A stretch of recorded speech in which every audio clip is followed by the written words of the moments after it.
Hello children, welcome to your YouTube channel Kids Shiक्षक. Today I am going to teach you children some utensils name. आइए कुछ बर्तनों के नाम जाने. Let's begin children. First I have written children plate. Plate. Plate. Plate means बच्चों थाली. Second I have children written rolling pin. ROLLING rolling PIN pin. Rolling pin means belan. Second I have written children ladle. LADLE ladle. Ladle means बच्चों करछुल. Fourth I have written children ball. BOWL ball. Ball means कटोरा. Fifth I have written children griddle.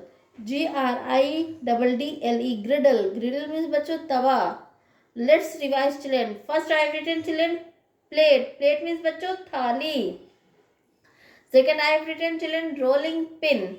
Rolling pin means बच्चों बेलन. Third I have written children ladle. Ladle means बच्चों करछुल.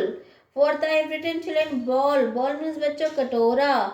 Fifth I have written children griddle. Griddle means बच्चों तवा. That's all for today children. Thank you.